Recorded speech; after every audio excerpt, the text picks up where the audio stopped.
This episode of Nos Arietes is sponsored by Full Pull Wines, a Seattle-based wine retailer and proud sponsor of Nos Arietes since 2011. Full Pull was founded in 2009, is based in Seattle, and is owned and operated by longtime Sounders supporters. They offer the best boutique wines of the world to members of their mailing list, with special focus on their home, the Pacific Northwest. Hey, this is Christian Roldan. And Jordan Morris from the Seattle Sounders Football Club. And you're listening to This is Nos Arietes. Thanks to Watson's Counter for sponsoring this episode. Located in Ballard, Watson's Counter is your neighborhood specialty coffee shop, brunch spot, and now coffee roaster. Sourcing exclusively high-scoring coffees, Watson's Counter has started their coffee roasting project to showcase amazing coffees grown around the world. Their first featured coffee is the beautifully complex washed Ethiopian Odola. Follow them on Instagram at Watson's Counter to keep up with all the upcoming releases, or check out their website at www.watsonscounter.com. Whether you want to stop by for your daily coffee to go or sit down for delicious Korean-inspired brunch, Watson's Counter has got you covered.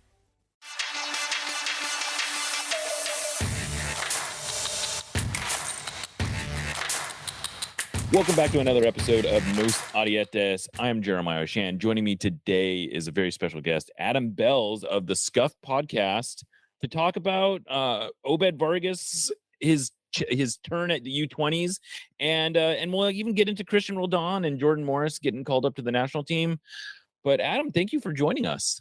Great to be here, Jeremiah. Thanks for having me. Yeah, I think this is the second time we've had you on. I think the last time we were trying to do a detente over Jordan Morris or something. Yeah, I suppose. I actually can't remember that, but I will have to. Our listeners will go back and remind me exactly what we talked about. But we also had Vince on once to talk about Louisville City. Oh yeah, he's much better than me. Why were you guys talking about Louisville City? Because the Sounders played them in a preseason game. Okay. It was just honestly, it was an excuse to have Vince on. No, he's fun. But Adam, in case people don't know, the Scuff Podcast, is that the way we just call it Scuffed or the Scuffed Podcast? What is the proper way to refer to it as a third party? I think the Scuffed Podcast makes sense unless you're talking to somebody who's really knows who we are. Then you can say Scuffed. Should I tell people about it? Yeah, tell people about it, because it's a great project that I found very inspiring, to be honest with you. Yeah, you've been very encouraging all along the way as sort of an elder statesman in the space. I like that. I'm sure you do. Let's see. We cover the men's national team, the women's national team, and the U20s. The men's U20s more than the women's U20s. Although we did cover the women's U20 World Cup last year, that failed one. We do a show every week for patrons called the Monday Review, which Jeremiah listens to. I can confirm because he texts me after it. Probably every other week. That's me and Vince and Waukee, and that's sort of like our review of the weekend's action in the U.S. men's national team player pool. But there's a lot of other stuff sprinkled in too. Yeah, and then you also do breakdowns of basically every time the U.S. plays, the U.S. Men's senior team at least plays. Yeah, you guys had regular and the women now. Yeah, and the women. You have a women's show dedicated to the women's every week. The women's team every week, right? Every other week we do also Wednesday. Yeah, and then. And you guys did a lot on the U20 World Cup, which is the main reason I wanted to have you on, was to talk about one of the players who I thought was, I guess maybe to check my allegiances a little bit. I thought Obed Vargas looked really good in the U20s, and maybe even better than what I think probably people expected. Yes, I think it's definitely better than I expected, and yes, definitely I thought quite good. He was maybe the midfielder I was least excited about going into the tournament, and boy, by the end of the tournament, I was the opposite. He's an elegant player, and maybe I just sort of thought of him as the next Danny Leyva or Christian Atencio, who both had youth national team looks in the past and played. Leyva played in the U17 World Cup. But man, he was really good. His like I said, his elegance is what sticks out to me. His ability to play on the half turn, the intelligence of his decisions, reasonably ball secure. I have a question for you about him. Sure. When he first started getting serious minutes with the Sounders, Mm-hmm. was it evident to you like, oh, he's better than Leva ever was, or he's better than? I mean, Atencio may end up being a center back, right? Or he does play center back. Yeah, yeah. You know what's funny? Josh Atencio is who you're talking about, but I think he has a brother named Chris, which is funny. Yeah, I meant to say Josh. Did I say Chris? Right, you Josh said Chris. Atencio. That's okay. I figured that's who you were talking about. And Josh. no, I don't think it was evident immediately that he was better because what's interesting to me about Obed is we've been hearing about him for a while from the academy coaches and the the Defiance coach was a big fan of his, Wade Weber, and so you would hear about him, and so you had this assumption because people talk so highly of him that he's going to just jump off the page or jump off the screen and be this just dynamo player. But when you watch him, his game is much more subtle than that, and so I don't think it's easy to always appreciate him especially in highlights. Like if you're just watching Obed Vargas highlights, you're kind of like, what's the big deal? Because he's not scoring goals, he's not really setting up goals, he's not going into crunching tackles, he's not hitting these amazing through balls. But you sort of watch the body of his work, and it starts to become, okay, this is what it is. It's he does a lot of stuff well, and he does it at a high level for a higher level than you would expect for a player of his age, and he does it with a maturity. And so it took a while, I think, to watch him and to appreciate it.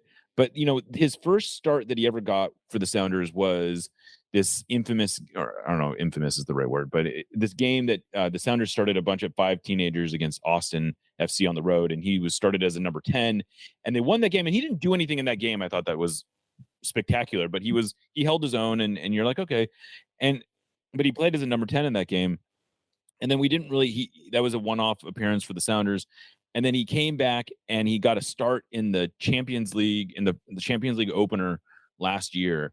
And it was against Montagua. It was on the road. And it was sort of like, oh, this is an interesting decision to start a 16-year-old at the time on the road in a Champions League game. And again, he just sort of held his own. He didn't do anything spectacular. And he sort of like built on that as he went. And yeah, so it's been a journey, I guess, is the long answer to your question. Was that similar to how you experienced him, I guess?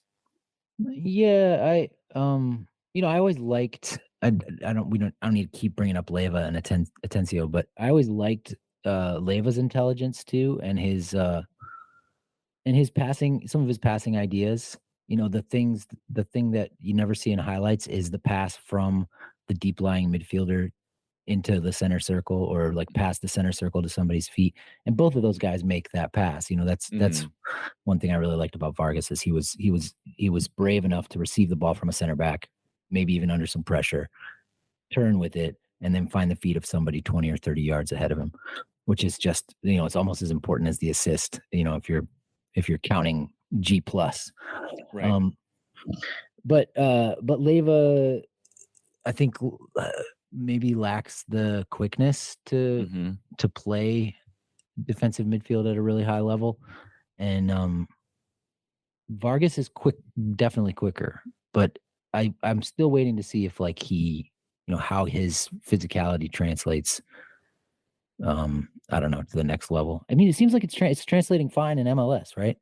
Like, yeah, I mean, and I think that's sort of, it still does require some projection. Like he doesn't look like a finished product at 17, but you sort of see the things that he's doing, and at least what I see is his ability to hold the ball, his ability to draw fouls. I think that's actually a really underrated skill of his. Is he's very good at drawing that foul that sort of slows a game down when you need it, or you're in a tough spot in the corner, and instead of trying to just kick it off the defender, you're able to get a free kick out of it, or and so he's not giving the ball away needlessly, although in this last game he did have a couple of turnovers that were for the Sounders that weren't great, but that's just those were more mental mistakes. They weren't things where he was getting caught in possession or something like that. They were just like loose passes that you would prefer you not make. Right. Well, it seems so ideal for a player like him to be at a club like Seattle, where he can learn from Joao Paulo and Nico Lodero. I mean, even Rui Diaz will tell him where he wants the ball put, and I mean, this is so much experience and like just real quality on that team for him to learn from. Not to mention Christian Roldan and Jordan Morris. I'm sure he'll learn some stuff from them too. Although it seems like particularly Roldan.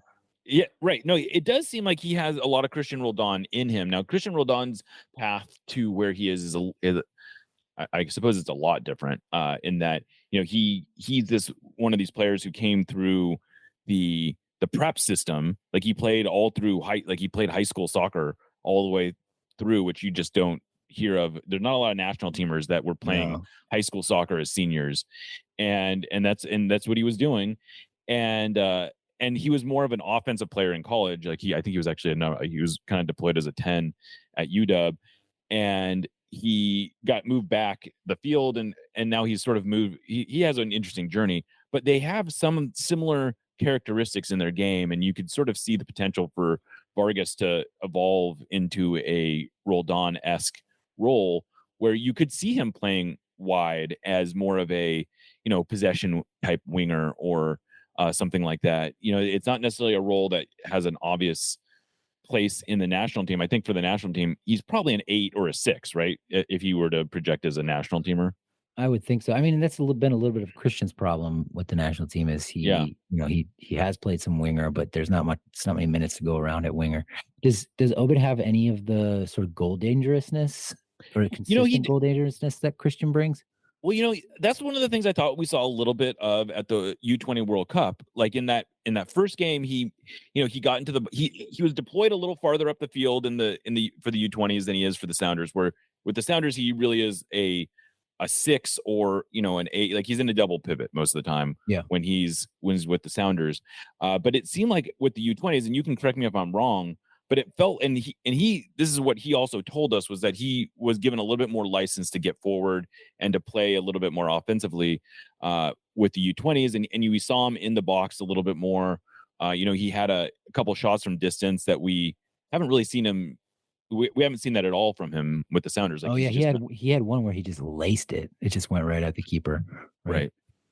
Yeah, and so that was an interesting thing for us to see, was the way he was used differently at the U20s. And it was sort of this reminder that he's got more.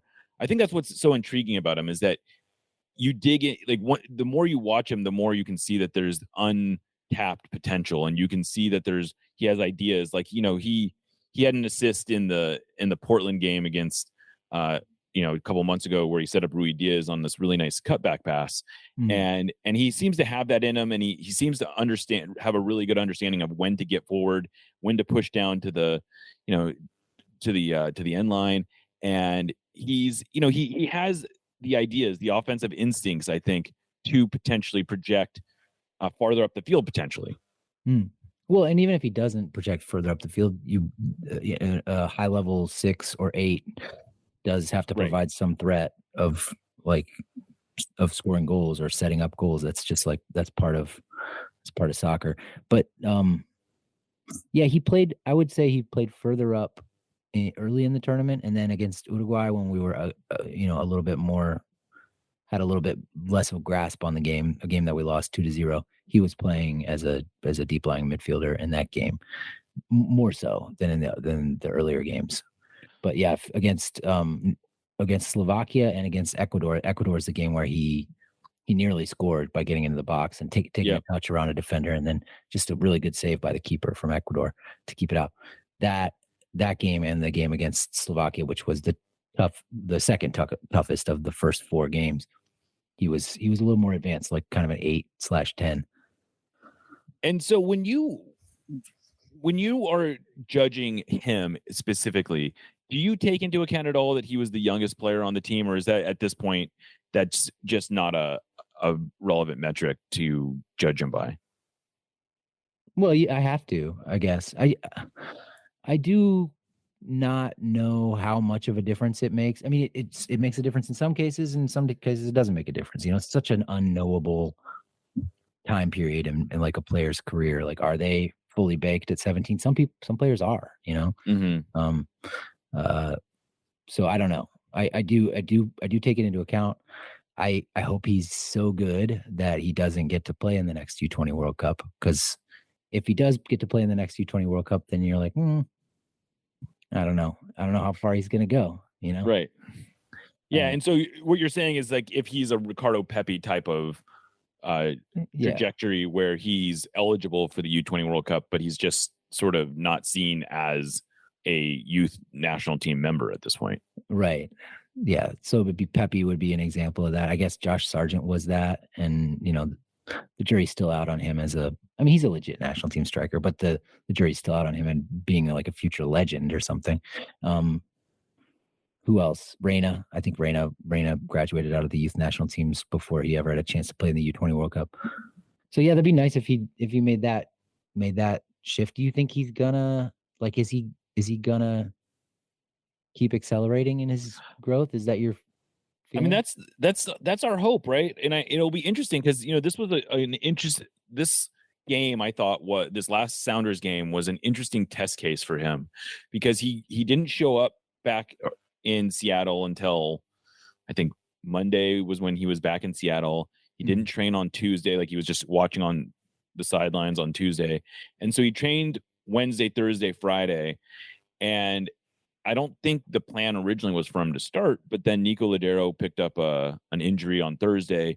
And so there was sort of a choice between him and Atencio, who they should start. And Atencio's been, solid. He's had some games where he's been outstanding. He's had some games where he has not been as impressive, but he's sort of like Atencio to me presents a little bit more as like if I was going to bet on someone being having a 10 or 15 year MLS career, I would be happy to put that on Atencio because I think he projects as a very good MLS player. I don't know that he projects higher than that though. Whereas Obed, I think the sky is the limit sort of. Like you could see him moving to Europe potentially and being a standout 8 or something like that. Or you could potentially see him not come anywhere close to that, right? And it was an interest, and I think it was one of those situations this week where the Sounders wanted to put some faith in him and said, like, look, maybe Atencio gives us a 10 or 15% better chance of winning this game. His floor presents gives us a better floor, but they want to find ways to get Vargas minutes, and I think that's really going to dictate a lot is how many minutes can the Sounders find for him and where can they put him in? Where can they find starts for him? Where can they find opportunities that are challenging? And I think that the trick is going to be finding situations like this last week where he's deployed mostly with starters because, what we so often see happen, at least with the Sounders, is that they'll give young players minutes, but they'll end up giving them minutes altogether. Mm-hmm. And you have a much harder time getting a sense of how good they are when it's like that Austin game where you have 5 teenagers. They won the game, but there was very little soccer being played. It was like, okay, they showed they could grind out a win. There's something to be said about that, but we're not really learning a lot about these players in terms of their projectability because they aren't getting to play with the other starters on this team. And so I think what the Sounders the trick is going to be is finding minutes for Vargas with starters where it's not just him. Like it would be fascinating to see him and Atencio deployed together because maybe that's a long-term partnership, I suppose. But that's not really what's going to be best for learning his ceiling. And the Sounders right now, go ahead. Don't all those young guys get minutes in not just all together, but also in rotation when there's injuries and stuff? I mean, they get a fair number of minutes with the starters, don't they? Yeah, they do sometimes, but it's that's what I'm saying is that it's a little bit hit and miss. Like you can't always rely on that. And I think the Sounders have done a good job with Vargas and to a degree with Atencio in terms of rotating them in.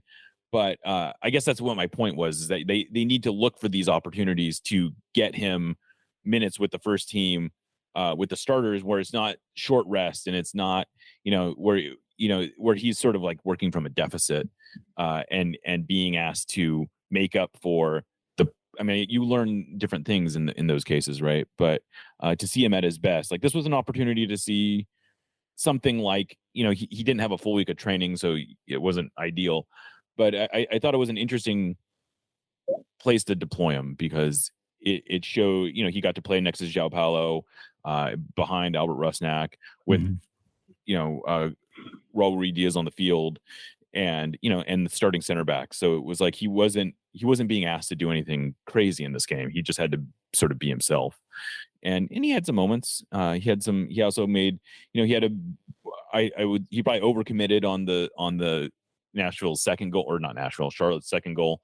I don't know if Nashville, Charlotte, it's all the same. Yeah, they're all the same thing. But yeah, I like him. I like him as a player, and I'm just always curious to hear what people who don't see him all the time think of him. And it was, when I heard you guys talking about him on Scuffed, it was really encouraging to see that you guys are seeing a lot of the same things that we see, because I don't know how obviously they present.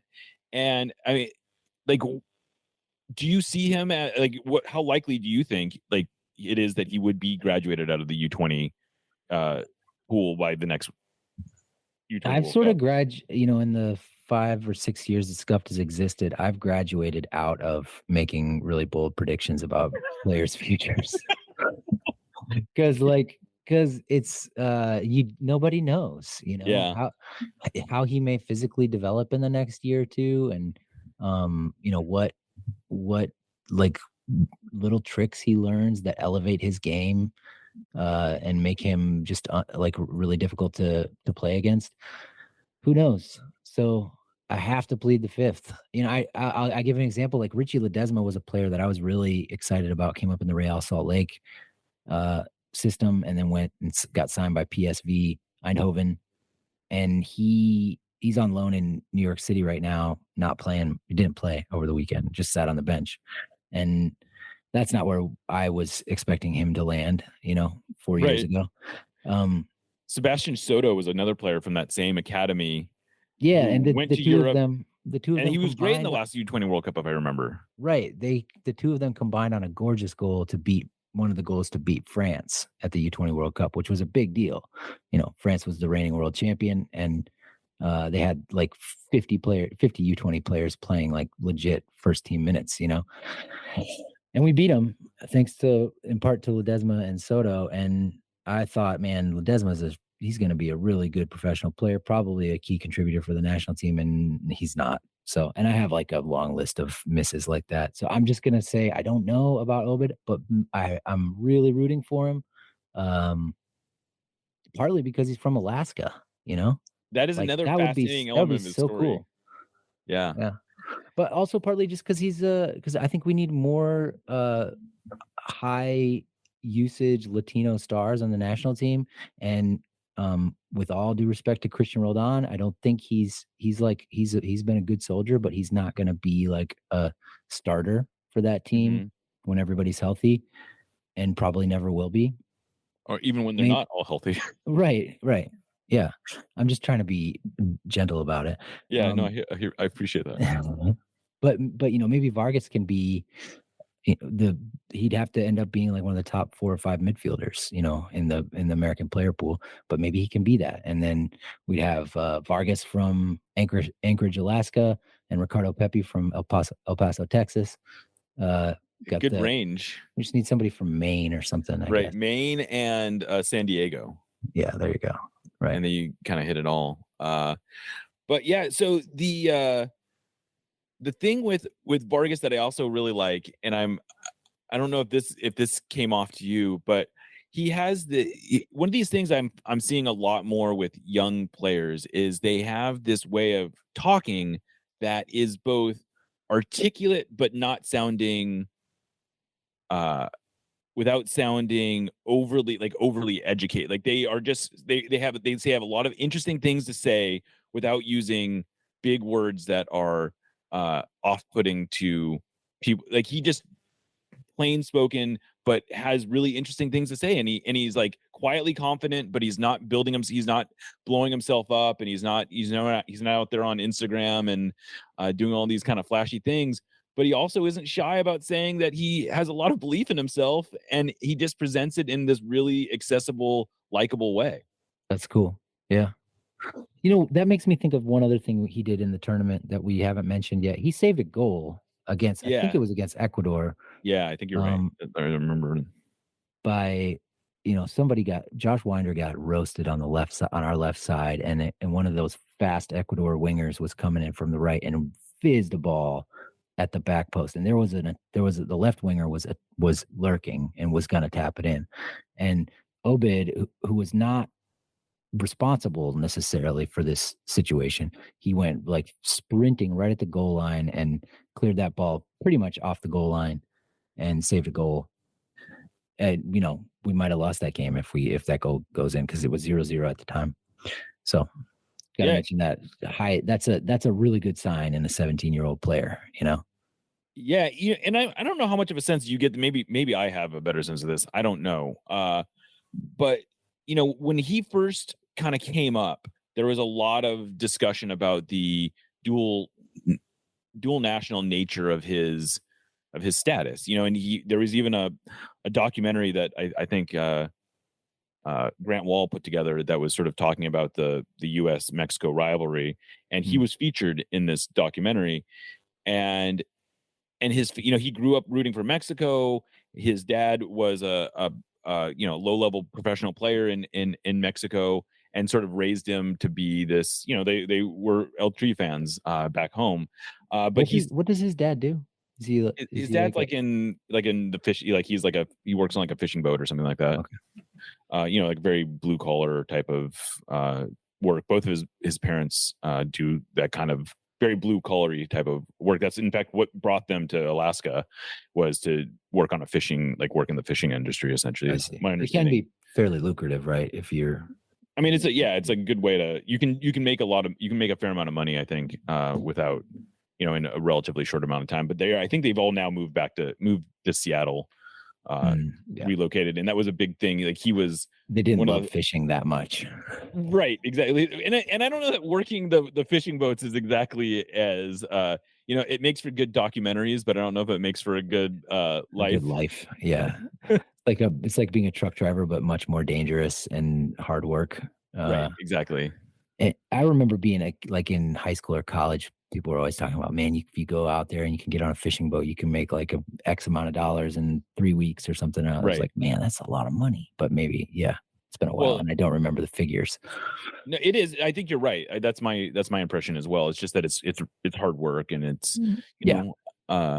and it's tough being away from your family like that too. The other thing that's interesting about Obed is he's got a brother named Obed, who is, I think, 14, and he's sort of this another one of these players who the people in the academy are extremely high on, and he's a different kind of player than Obed. Like, he's much more offensive, and he's he might be 15, but these are children. Yeah, but it's never too early to get excited. We're all excited about Quinn Sullivan's younger brother. He's like 12, right? Yeah, he's 13. He's 13. But man, have you seen the highlight video from his game against England? This was the first part of our interview with Adam Bells of the Scuffed podcast. In the second part of the discussion, we talk about Christian Roldan and Jordan Morris's place in the national team, and get into a more broad discussion of the future of the program. If you'd like to hear the full interview, please become a paid subscriber to our Substack. The cost is either $5 a month or $50 a year. Either way, thanks for listening to Nos Audietes, and we'll catch you next time.